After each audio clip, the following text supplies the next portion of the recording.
So hello everybody. Yeah, first I would like to welcome warmly Amrita Baba. Thank you very much. Thank you. I'm very happy, yeah, that you're here, that you take time for this interview or talk with me. Thank you very much. My pleasure. My pleasure. Thank you. Thank you for the invitation. Just to say quickly, for me, English is not my mother language, so it's my first time I do a talk interview in English. So sorry if my English is not that perfect, just to know my mother language is German, Swiss German. Likewise, mine. My English is completely broken, so people will have double headache from our broken English. Yeah, so that's good. It's for us both like this, yes. Yeah, so I would like to start. So everybody who is looking the video, I start with the introduction. So tonight I'm here with Amrita Baba, and he is founder or holder also of a kind of modern lineage of tantric yoga and meditation. He lived, I will just say, and if you have something to correct, maybe you can after, just to say. Yeah. He live and teach in his ashram called Amrita Mandala in Slovenia. But he grew up and lived before in Finland, and where he grew up originally as a child, actually in a quite rough environment. I have also read in a family, and like it was not so easy. Also, I have read like traumas from the Second World War, and so it was not like just peace and happiness in this environment where you grew up. And Baba, in this difficult time, he already often to handle all this, he spent time in often for himself in silence, like kind of meditation, even though nobody has teach this to him. He also says that already as a child he felt a strong connection to masters and like Jesus, Mahavatar Babaji, Padmasambhava. But all later, when he was like older and on this path, he realized like these connections already were there from previous lifetimes. He started practice later with Zen meditation under a widely known master in Japan. And after these years, and when his guru left his body, he started his practice in tantric yoga in the Hindu Indian tradition. And this brought him actually to what he is actually doing today, in a short term. Yeah, that's it. Your English is perfectly fine, and that's a perfectly suitable introduction. Thank you. Right, that makes me happy to hear. So today, what I would like to say, what we are talking about, like we have a specific topic. I asked Baba to if we can speak about this, and it is about the question: does a spiritual master still have challenges in life? And maybe when we hear this question, we think, or some would think, yeah, of course, but I would go a little bit deeper in this, because I think we all maybe have these a little bit romantic pictures when we see maybe teachers or masters, and we maybe when we are starting on our spiritual path, we see this master and what he has, how he lives, and maybe he lives like well how it's our dream, and then we think it's just everything perfect. Yes. And yeah, so I start with this question. I would like to start: do spiritual masters still face struggles in life? It's a really brilliant question, Abhaya, and yeah, it's a beautiful question that, well, I didn't really understand. I didn't know to ask when I was a young man. I'm 45 now, and I've been practicing full time for 22 years now, and so when I was 20 plus years old, in the beginning of my formal practice, I was, like you said, I started spontaneously meditating and praying and doing different practices when I was a little kid. And then when I was a teenager, going to high school and university, I would go to different meditation groups every now and then, and I would read some books by different authors. But it wasn't until I was 23 years old when I really started practicing, like taking so-called formal practice. And I didn't really, the very question you ask, I didn't kind of begin to make those analytical, maybe you could say a bit critical questions until quite a bit later, when I had already had like let's say, well, I'm I'm laughing a little bit now, but after experiences that were actually extremely difficult and hard for me, like disillusionment experiences with Zen Buddhist meditation that I started with, and then disillusionment a little bit later with one of the Kriya Yoga teachers, this Indian Swami who I was studying with. So, so I'm really glad you asked that question, and this question is very important to ask and contemplate for anybody who does any type of practice.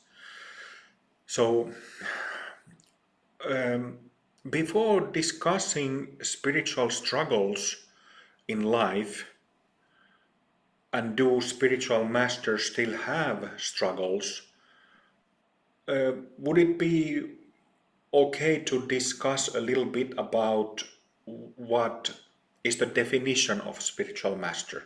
Would that be okay to have that conversation first before? Yes, yes, that's fine. Yeah. Okay. So, It's good to know, maybe. Yeah. yeah. So everybody, maybe when you look this video, we have like a picture maybe of a what is a spiritual master. So yeah, it would be very interesting to hear from you what you define, what is your definition of what is a spiritual master. So I think that to define a spiritual master, there is a Sanskrit term for spiritual master, which is Mahasiddha. Mahasiddha. It's the term Mahasiddha is used both in Hindu tradition as well as Buddhist tradition, and then there are the term in Chinese Taoism is immortal. And now somebody, you just heard me say that I said in Hinduism and Buddhism and Taoism, there has been Mahasiddhas also in Christianity, in contemplative branches of Christianity.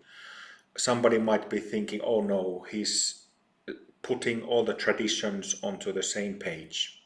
But no, I am not doing that.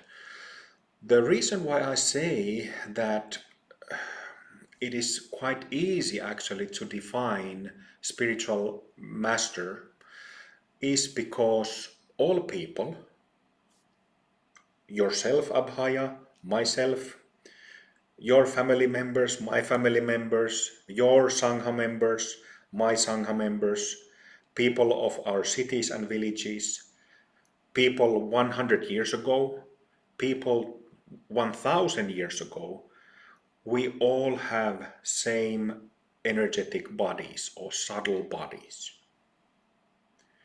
Okay, so we have same physical bodies, we have skin, we have eyes, we have heart, we have lungs, we have all the organs. And then we have the subtle bodies made of non-physical channels, nadis, and chakras and energies. We all have the same system. Okay?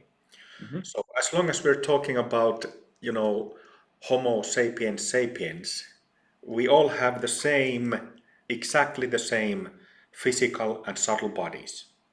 Mm. What separates, let's say, somebody who's not a practitioner, hasn't cultivated or done any type of spiritual practices, meditation practices, mindfulness, what separates such a person from a spiritual master is that, well, first of all, we have physical body and we have two different types of subtle bodies or energy bodies. One of them is commonly called the astral body, which is, you can see my physical form here. And then there is the astral body that is exactly the shape of the physical body, but it is non-physical. And astral body has energy channels and energy centers. So that's one type of energy body. Then there's the second type of energy body, which is also inside the physical body, but it creates the aura around the energy field around the physical body, as well as the vertical pillar that goes 5-6 meters down from the body and 5-6 meters up. So, energy field or aura is common information like in yoga books and something. Lots of people know about these things. But aura is also made of energy channels and energy centers. What is different between astral body and this causal body, like it's commonly known, the one that makes aura and the vertical pillar, what separates them is that astral body is gross. It is like lower in vibration, lower in frequency, while causal body that creates the aura is higher in frequency, so it is subtler. So these are the three bodies, and you look at my picture, I look at your picture, and we see a human being in male form, and we look pretty much the same, right? And it applies to everybody who's in human body.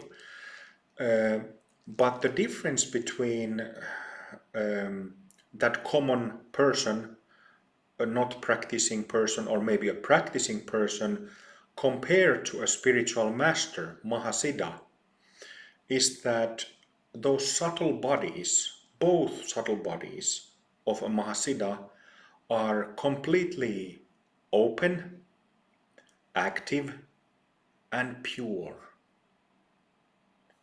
While somebody who is not yet a spiritual master, hasn't attained Mahasiddhahood, also known as Buddhahood, might have or has, definitely has, self-delusion. That self-delusion,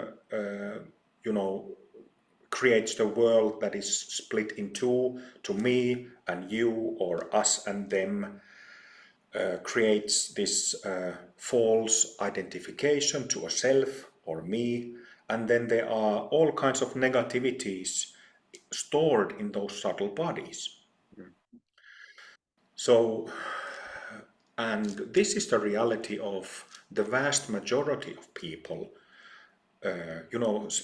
Really authentic spiritual masters who have both subtle bodies, are pure, are existent, but very, very rare. Very rare. Like if we think that we have 7 or 8 billion human beings on planet Earth now, rough estimate that there's maybe half a dozen, maybe 5, 6, 7 Mahasiddhas alive. And the rest people have the selfing, delusion, trauma, negativity, negative emotions and reactions because of the condition of their subtle bodies. Mm. So this is like a simple definition of why we suffer, why human beings are stuck with self-delusion and negativity, confusion, and simple definition what it means to be a spiritual master or a Mahasiddha. Mm. Yeah. That's a good picture. Thank you very much. So, like to have a picture, like it's not actually about the outside of what somebody have in his life or somebody's life look like. It's like it's more something inside which we maybe don't actually really see with our eyes. Maybe we can feel it maybe when we are in near such a person, a master. And what would you say then, like also a master Siddha, he is also here on earth, so maybe his wife or another a student of a beloved student or a friend maybe loses his body, he dies, and so for a lot of people it hurts a lot if somebody dies, which we know good maybe, and it can mean for them like we can fall in a deep life crisis and depression, and we lose like a sense in life because this friend isn't here anymore. That can happen. So and what would you say then, like somebody who has went this spiritual path and or a master, somebody who is already went further on this path, what is then the different to somebody who hasn't done this, I say inner work maybe, or this self-inquiry in such a situation? How does like a master reacts on this? Sorry, I didn't understand that. Reacts to what? To To death? when something difficult happens in life, actually in the outside of life. Okay, so the original question, the struggles. Yeah, like how does a spiritual master handle struggles in life, actually? Yeah. Well, I am not a Mahasiddha. I am not a spiritual master, according to the definition that I said. Oh, by the way, I meant to add that there are still Mahasiddhas in Hinduism and Buddhism. There might be in Taoism, but Taoism has suffered a lot because of communism in China. Definitely there has been Mahasiddhas in Christianity, in contemplative branches. And I just wanted to come back to mentioning these traditions because what it means to be a Mahasiddha simply means having pure and active subtle bodies. So this is like a universal, timeless definition for a spiritual master, regardless, no matter who you are or where you are from or what your tradition or religion is. This is simply how it is. So that's the universal standard for spiritual masterhood. And like I said, I'm not a Mahasiddha yet. I'm closing, but I'm not one myself. But there are experiences that are discussed in anything from Patanjali's Yoga Sutras to Buddhist texts a lot. There is certain experience called nirodha or cessation, ceasing of. I was discussing, the self-delusion and negativity in the psyche, trauma in the psyche. If we are practicing, if we are engaged in effective practices of yoga and meditation, we can make that self-delusion and all this negativity that goes around and round and round, we can momentarily make it disappear. And this momentary disappearing is called nirodha, cessation. In the very first, or actually second sutra of Patanjali's Yoga Sutras says yoga chitta vritti nirodha. Yoga chitta vritti nirodha, which means that yoga means ceasing of chitta vritti, all kinds of notions, all kinds of energies. And this is what I'm talking about. So with effective practice, we can make that whole functioning, that whole engine stop for a moment. And this cessation, this stopping can last 2 seconds, 2 minutes, 2 hours, 2 days, 2 weeks. And my experience, as well as my observation of my students, I've been a full-time teacher for 16 years now. And my observation is that when cessation lasts 2-3 weeks or more, then it is permanent. And one point that is important is that this round and round going self-centered, selfish, self-based negativity, that's the unnatural state. And when that ceases, when it stops, we can see our experience and recognize our pure, perfect, awakened nature. Just completely fresh, full of love, radiating with kindness and light. You're so soft, completely grounded, and your head is clear and sober. So cessation is really the key, just like Patanjali, Mahasiddha Patanjali says in the beginning of his book, that is the key. And cessations can be momentary, and sooner or later it becomes permanent. Okay. So my own experience of cessations is that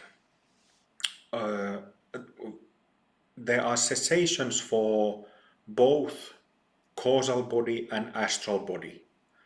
But cessation can also happen both subtle bodies at the same time. Okay?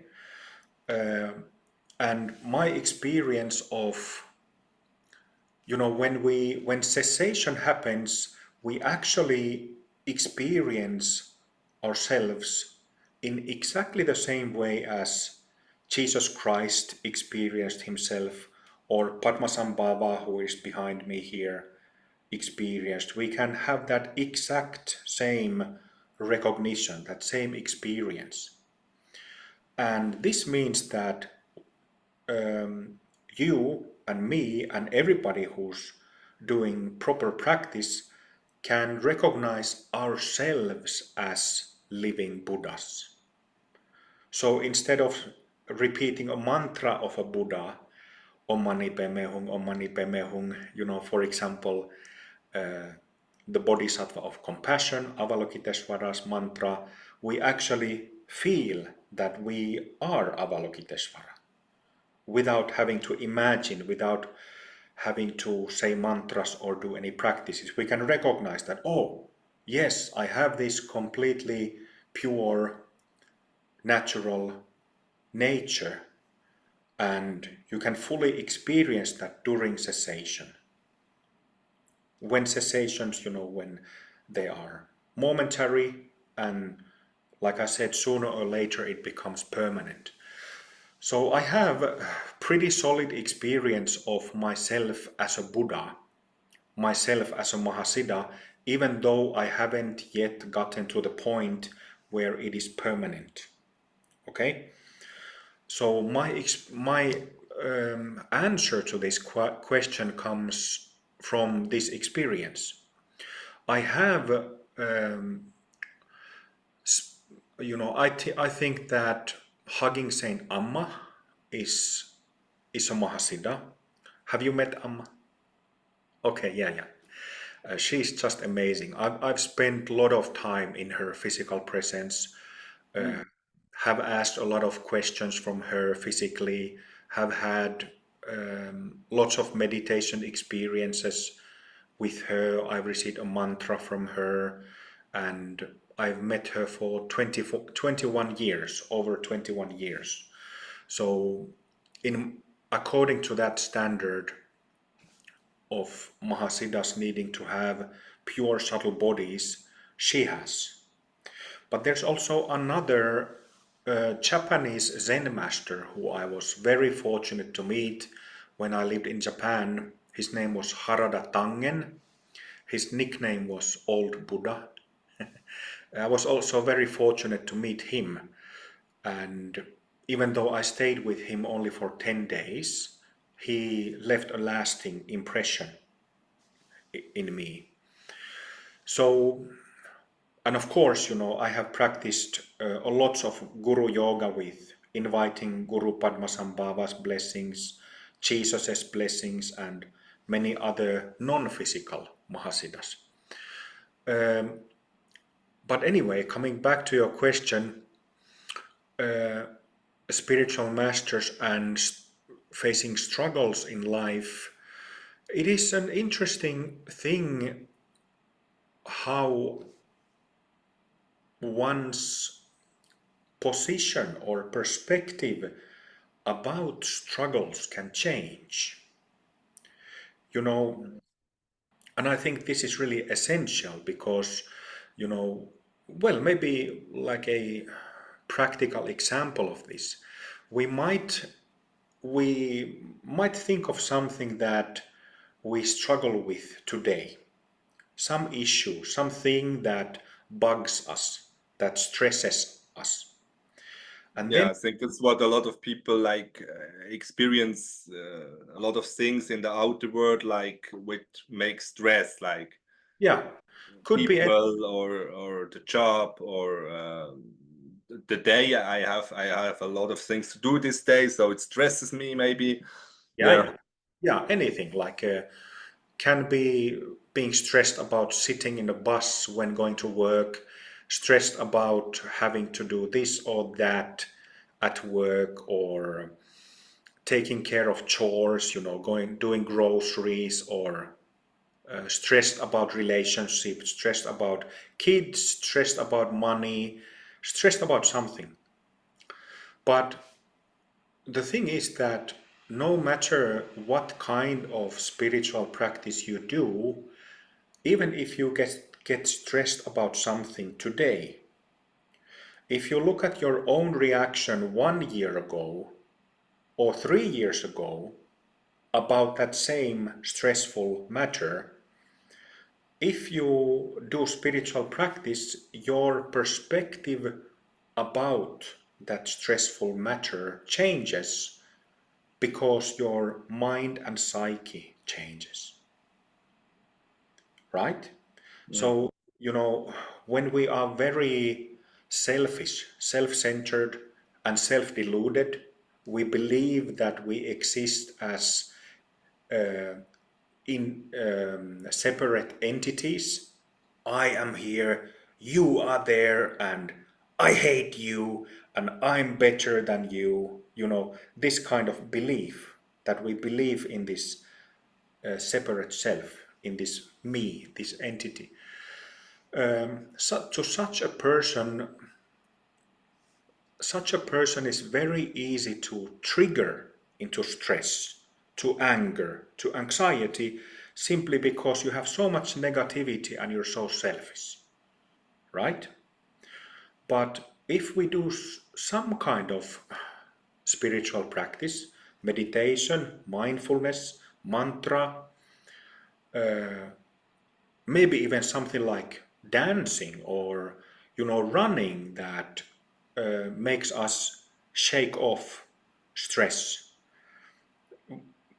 This might be helpful in changing that, maturing our perspective to everyday struggles.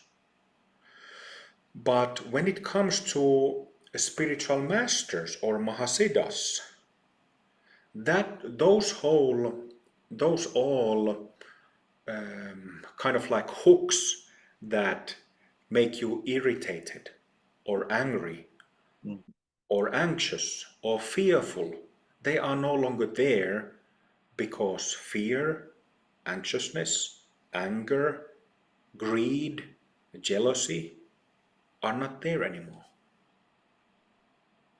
So my experience is, after having experienced lengthy cessations,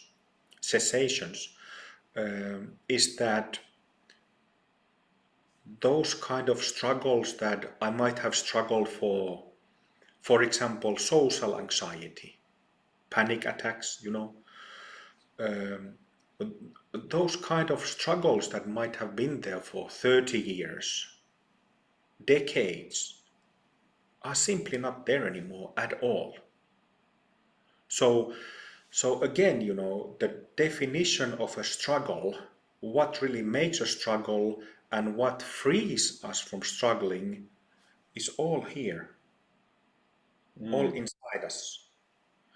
What is outside us in the external world are simply circumstances.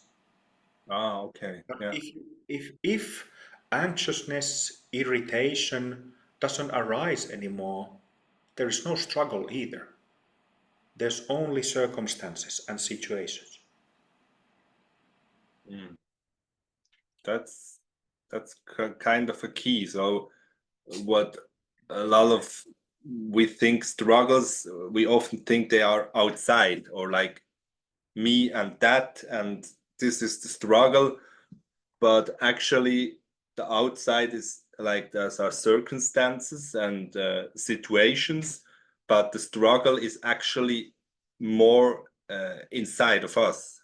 Actually, maybe we don't see this, but when I hear this from you, it's like that. Yeah. What is lovely, I am not sure if Dalai Lama, if he's a Mahasiddha yet. He may be, maybe he is, maybe he isn't. But I just started thinking of Dalai Lama. I've met him a couple of times, and then I thought about this Japanese Zen master who I met, and I thought of those two. Dalai Lama is now something like 89 years old, and this Japanese Zen master who I met 20 years ago, he was 83, I think, at the time. And both of them chuckled all the time, like laughing all the time. Not like ha ha ha ha, not this kind of laughter, but kind of bubbling laughter, chuckling. Chuckling is the English word. And you know, there are so many videos of Dalai Lama, people talking to him and him being asked about things and him speaking of different things, and he might be talking about something like real life struggles that some person has, or some political issues that are very difficult, and he might be kind of gently laughing as he's talking, chuckling, like bubbling laughter, just spontaneously, that gentle laughter coming out, even when speaking about matters that, people die, people suffer. In the case of Dalai Lama, he used to be the political leader of Tibet. He isn't that anymore, but he's the spiritual leader of Tibet. So, there are so many millions of Tibetans who died and still die, and he must feel it. And but yet, when he discusses such matters, he just chuckles. And it's not laughter like, it's not, what is that, like a psychopath. It's not psychopathic laughter, like laughing at them, ha ha ha. No, it's just spontaneous laughter coming from this perfectly wakeful, loving, compassionate, kind, fresh nature of ours. And I experienced that same thing. I'm sure maybe you have momentarily this completely spontaneous experience of ease, spontaneity, freshness. And even if you might be in a what you would normally experience as stressful, for some reason it just doesn't feel stressful at all, and you just laugh about things, even difficulties. Yeah, yeah. So it's like you started with like the bodies which are pure, like, so there is something inside of us, maybe a power we have get in touch with, and you told it's like it's maybe we have some experiences and maybe it gets more permanent, so it can be that somebody even outside something happens, so somebody's dying or something, some people are fighting each other, but still there is like this joy or freedom inside, which is not which will not change, even though outside there is a fight going on. Yeah, It's actually like that then. yeah. And we can think of any example in the morning when you wake up and you hit your toe to a chair. Usually people say fuck, it hurts your toe, so you're immediately pissed off and irritated. And that's how the day starts, for a lot of people. But you can think of, let's say you're driving to a vacation to Italy, and your whole car is, your kids are there and your wife is there, maybe your father-in-law and mother-in-law are in the car, and it's your car, and then the tire breaks. Fucking shit, So this is how people normally react. Or, in a grocery store, when you have your trolley full of food and there's the person before you is, how the fuck does it take so long? What the hell is wrong? I've been standing here for 6 minutes. It's very, everyday situations we're talking about. We are, of course, Western lay people. We have families, we have jobs, we have we have all these things that lay people have. So I'm not talking about some, like a spiritual world where everything is perfect and there's this some perfect place somewhere. No, enlightenment and awakening happens in our minds and psyches in the midst of our lives. As people who have families, who have jobs, who have houses and cars to pay, who have bills to pay, all that. So it's all inside us. But we can see our wakefulness or the lack of it in completely normal everyday situations. Even if the coffee is a little bit cold and you little bit cold coffee, it's just a circumstance. It's just a situation you're meeting, right? Yeah, yeah. And I had just like this question now. Maybe we don't have to speak about this very long time, but about enlightenment. So maybe it was already a little bit discussed, like actually what then is enlightenment and maybe what is not enlightened. People maybe have this picture of what it is about to be enlightened. Can you say something about this? Yes. Well, a couple of common misunderstandings, very common misunderstandings, is that a momentary experience is not enlightenment. Like when you have a very deep meditation and you might be in this deep meditative experience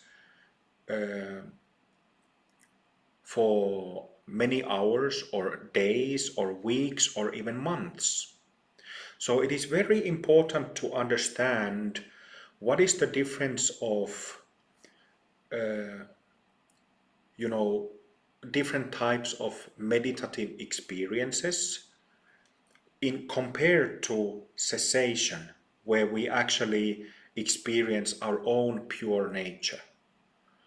This is something that is far too little discussed in the world of yoga and dharma, but I remember many years ago I met this Finnish man who told me of his experience in the 1980s.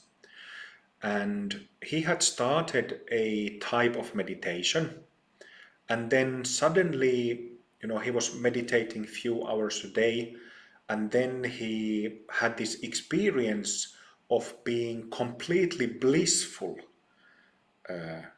like intoxicated and blissful for, I think he said like 4 months.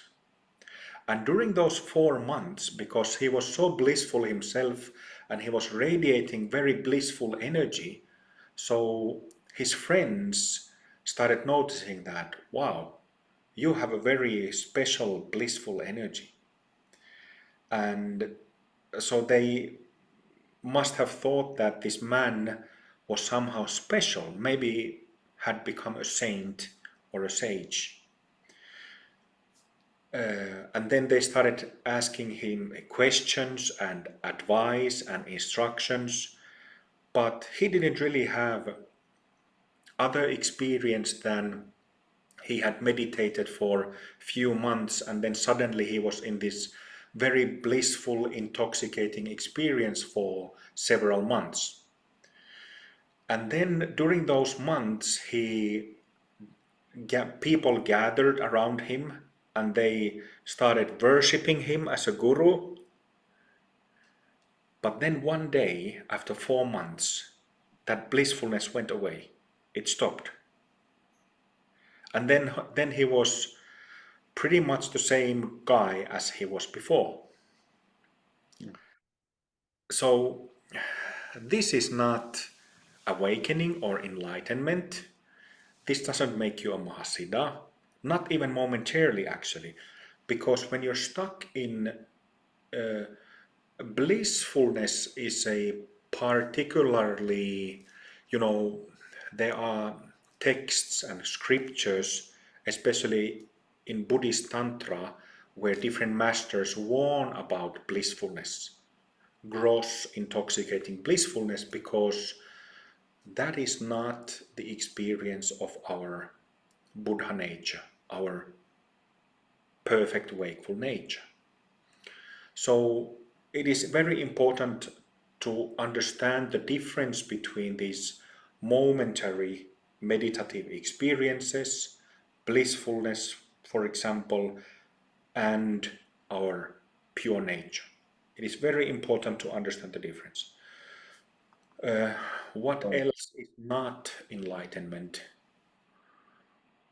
But So, some, yeah, no, it's good to hear, like, just we can have like experience of enlightenment. Maybe people have, like, they are saying, I had this Kundalini awakening, or like this intense sensation of love and ecstasy. So maybe it can happen. Then we think now this is enlightenment, like this was enlightenment. But actually, when I listen to you, it's like enlightenment is this is not the end of the end of the story. So it's just maybe a little experience, and the difficulty when I listen to this is like, so somebody has to tell this to us, or have to know this. It's quite difficult to measure this, or not. yeah, exactly. You, you know, I read every day in Facebook, I see people asking and being confused about Kundalini and Kundalini awakening. But you know, there are standards for these things. Something that is unfortunate is that there are so many different traditions, and then there are people who followed some tradition for 5 years, and then they start their own thing. They start their own tradition, right? And it's just a world, the whole world of yoga and dharma and meditation. It's a kind of a mess of different things, and nobody really knows about standards, universal standards. And Kundalini and Kundalini awakening, or Kundalini syndrome, Kundalini problems, is a perfect example of this.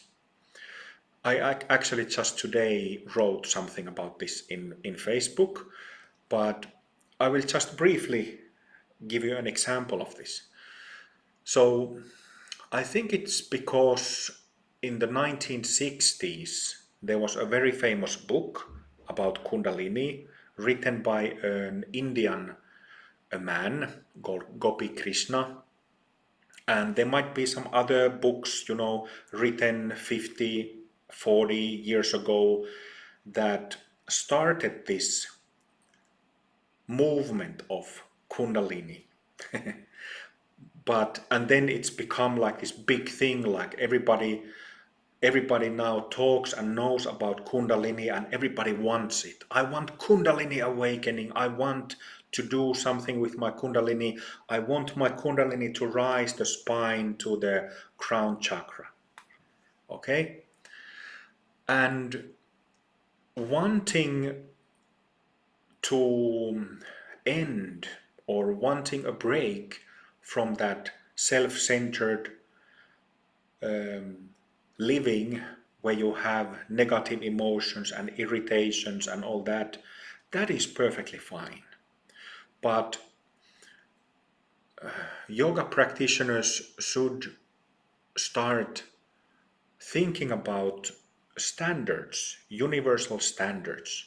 And when it comes to Kundalini, Kundalini energy, that is like, it's a small storage, like a reservoir of energy in the pelvic floor, close to the spine. Usually it's explained as this coiled snake, like sleeping snake, right? Which when it wakes up, it goes to the central channel and goes to the crown. But this explanation is already oversimplification. It's already incomplete information that yes, there is coiled energy there, and in certain circumstances, I'll tell you in a minute which, it goes to the central channel of the spine and goes up. But saying that it simply goes to the crown is not enough. It is insufficient. When a person has first awakening experience, awakening into this basic nature, true nature, Buddha nature, what happens is that Kundalini goes up, it goes through the crown to 5-6 meters above the head to make contact with energy centers high above the head, and then it comes back down to the crown and goes down to the heart, and it dissolves in the heart. And this going up and coming to the heart, it happens in 2 seconds. It goes fast. And then it's gone. But this is just what happens energetically with the first awakening experience. What is more important with awakening is what happens in our mind, in our psyche.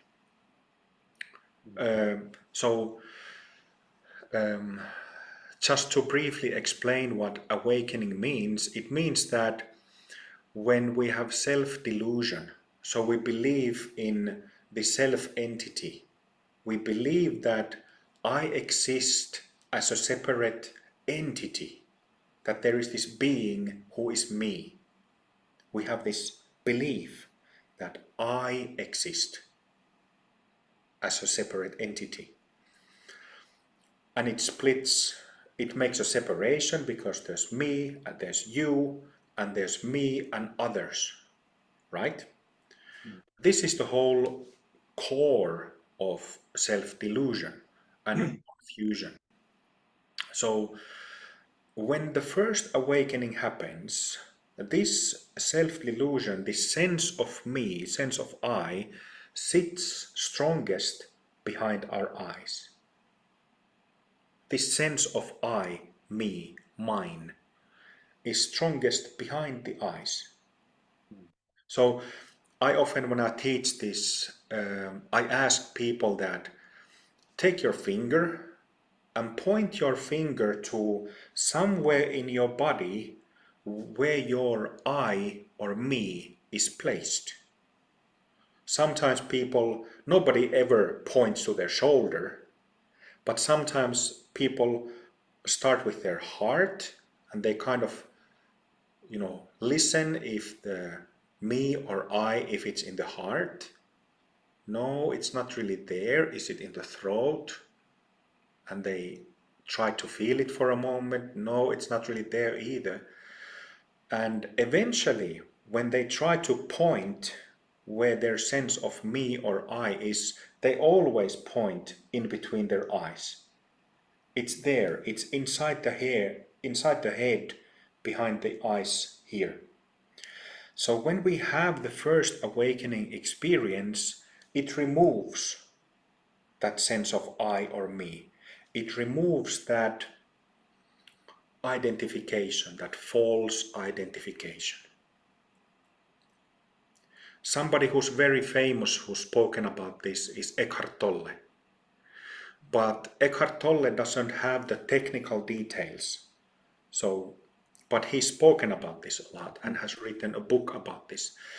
But coming back to that Kundalini thing, so people want to raise their Kundalini, they want to get it to the crown, and then they maybe want to try to do some strong breathing exercises. Now I'm gonna get my Kundalini up, doing something like this. But it is completely misled.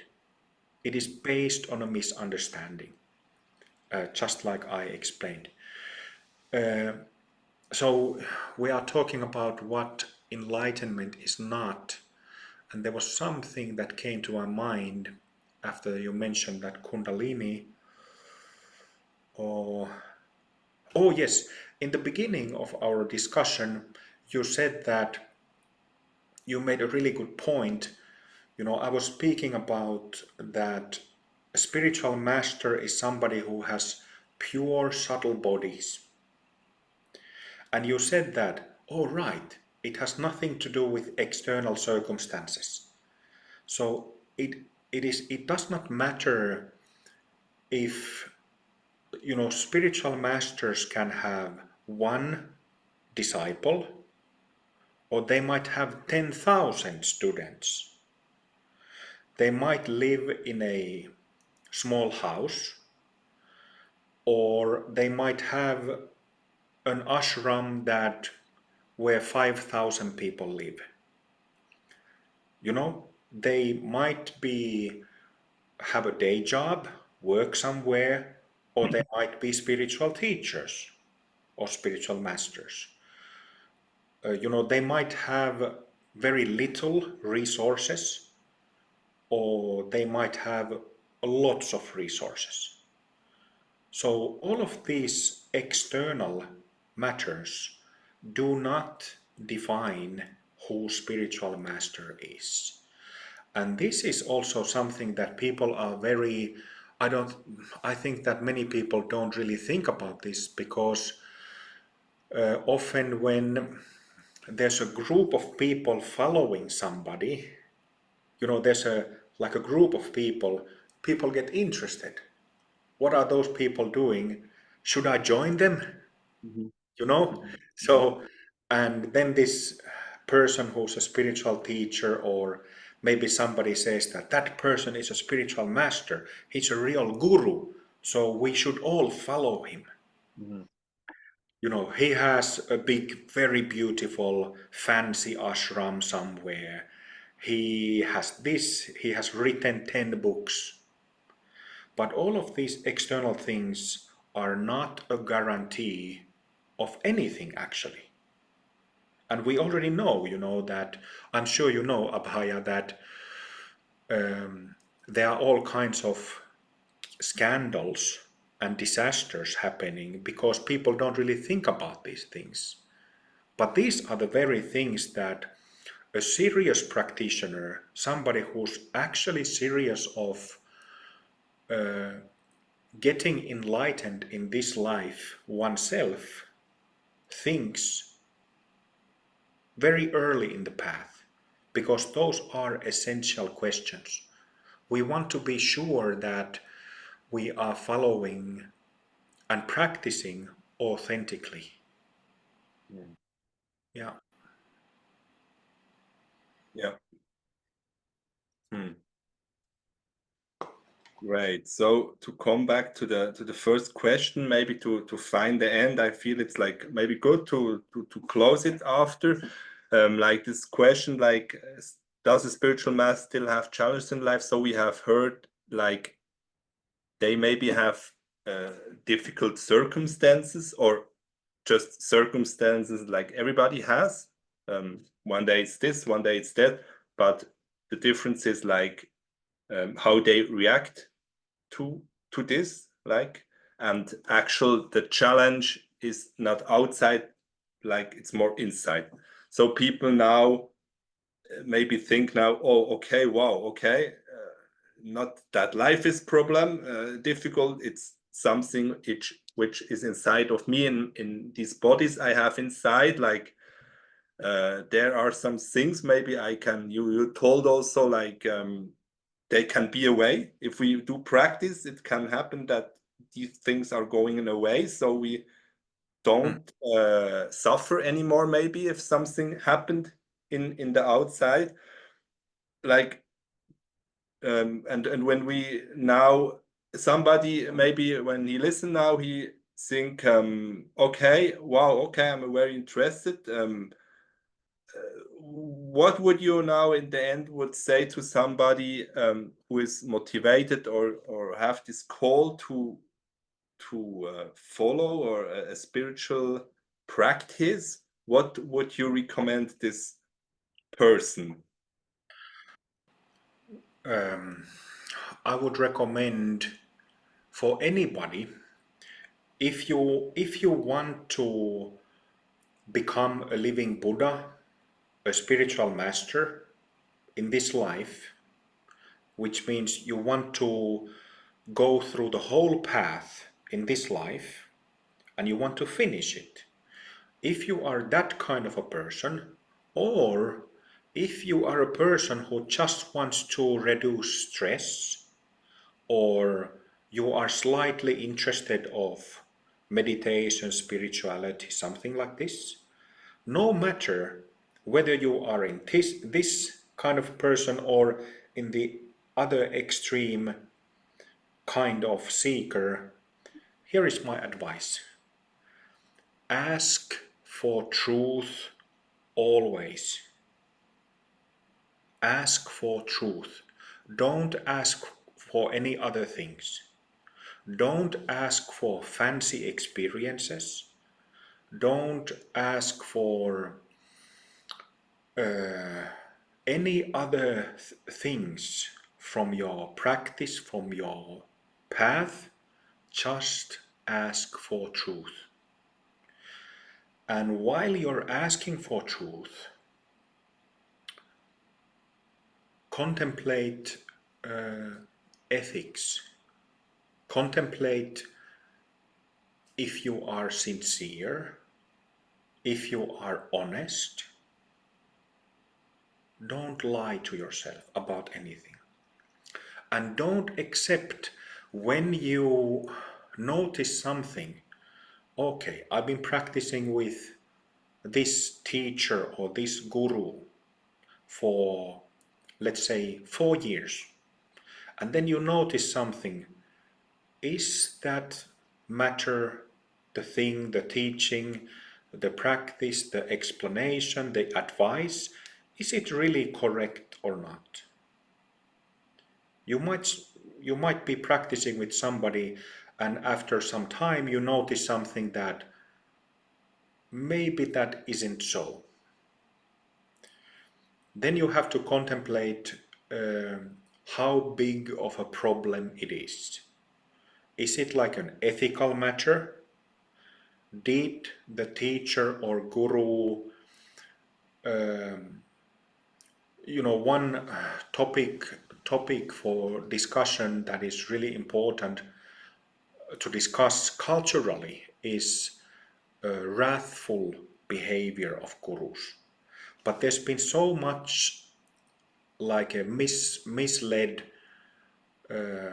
understanding of this, because there has been so many gurus who are not spiritual masters, who are not mahasiddhas, who behave completely crazily and do abuse, verbal abuse, physical abuse, psychological abuse.